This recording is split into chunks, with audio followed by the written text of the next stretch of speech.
כן, ובכן, התמונות האלה של הדלקת הנר, ואנחנו לא יכולנו לסיים את התוכנית הבוקר, למרות הקשיים ושינוי האולפן, בלי ארוחת מילניום, אז אנחנו הזמנו ונענה לנו דניאל ארוסי לוי, משף של מלון דן תל אביב.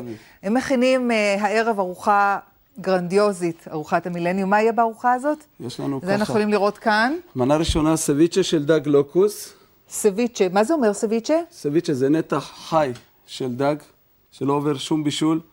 ואנחנו עושים לו משרה טבעי של מיץ לימון, שמן זית, עשבי טיבול וגרידת לימון. נשמע מצוין. אחר כך אנחנו עוברים בין הדג למנה העיקרית יש לנו שרבט, שאנחנו לא מציגים כאן, אבל כן. זה גם כן חלק מהתפריט. יש לנו פילה בקר על מצה של ירקות כלואים ותפוח אדמה מתוק. שזה מיד אתה תסביר לנו איך. כן. ומה אנחנו רואים פה? יש לנו כאן חביתיות ממולאות בקרם שוקולד לבן וקרם שוקולד שחור, עם רוטב וניל ורוטב תות, ועוטר בפסיפלורה. נשמע נפלא. אז כאן אנחנו נגיע, אם נספיק להגיע עוד אחר כך, אני רוצה שאתה תסביר לנו איך אתה מכין את פילה הבקר, שאתה מכין לארוחת המילניום הערב. כן. טוב. אתה רוצה שאני אעזור לך במשהו? זהו נתח הפילה הבקר. כמובן שאנחנו מגישים כ-200 גרם למנה בערך.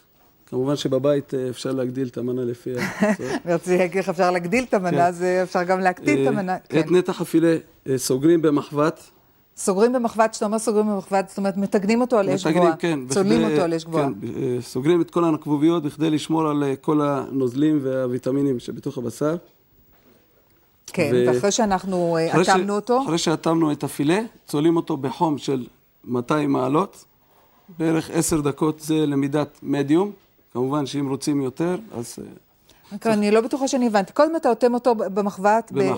בטיגון מהיר. בטיגון מהיר. ואחר כך אתה לוקח ומעביר אותו אל התנור? אל התנור בחום של 200 מעלות. לדרגת מדיום זה 10 דקות. אם רוצים well done, צריך להוסיף 4 דקות. אם רוצים מדיום rare, אז אפשר בין 7 ל-8 דקות. כן, אנחנו יכולים לראות עכשיו על המחקר, ראינו את החומרים שצריך היה בשביל המשרה, שזה למעשה מה שאתה אחר כך מכין, שם על הפילה, נכון?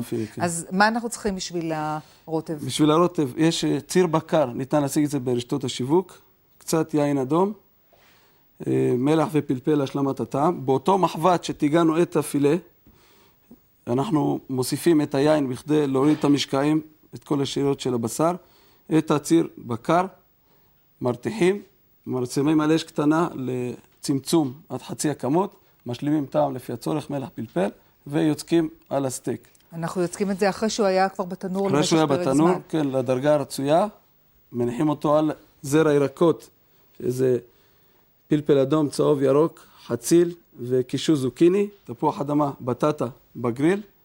את כל הירקות אנחנו משרים בעשבי טיבול, שום ושמן זית, קולים אותה ממש על הגריל, וככה מעצבים את הצלחת. על הירקות שמים את הפילה ויוצקים את הרוטב שהכנו מעל. כן, נראה נפלא, אני מוכרחה לומר. אני רוצה לדעת, מעניין לי לשמוע ממך איך באמת ההכנות אצלכם במלון, עד כמה אתם בלחץ, זה קשה, זה נראה לכם איזו משימה באמת כזאת שקשה לעבור אותה, או שזה עוד ערב שגרתי, שאתם תמיד מבשלים טוב ואין בעיה. אנחנו באמת תמיד מבשלים טוב, אבל כמובן שהיום זה ערב לא שגרתי, ואנחנו, כמו שאת רואה, הכנו תפריט מיוחד, אבל אנחנו, אסור להגיד שאנחנו בלחץ, כי... זה עבודה היומיומית שלנו, אנחנו בלחץ יומיומי. מותר להגיד, מותר. אנחנו כל הזמן בלחץ, ואני חושב ש... אני רוצה להודות לך, אגב, אתה הכנת בשבילנו, ובאמת תודה על המאמץ, את עוגת המילניום שכתבת עליה בוקר טוב ישראל, במיוחד בשבילנו. מה יש בה בפנים שנדע? יש קרם שוקולד. מה מחכה לנו מיד אחרי התוכנית? קרם שוקולד.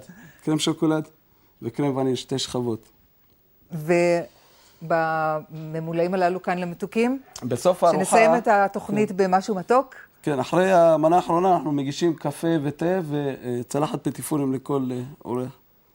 אז שיהיה לך יום קל, ערב קל, תעבור גם אתה את הארוחה הזו בשלום.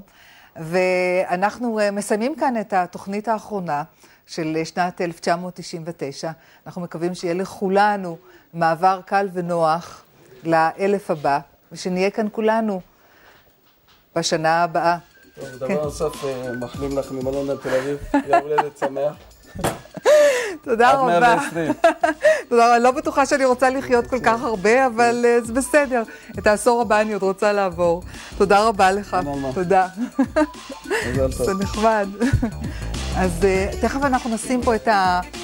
מי רוצה לאכול מעוגת יום ההולדת? אני יכולה לחתוך מיד את ה... בהחלט, ודאי. כן? אתם רוצים עוגת יום הולדת? אוקיי, בסדר גמור, רבותיי. אני כן רוצה לשיר לי את זה, אבל מצד שני, אני לא נעים לי. לשיר לי יום הולדת? כן.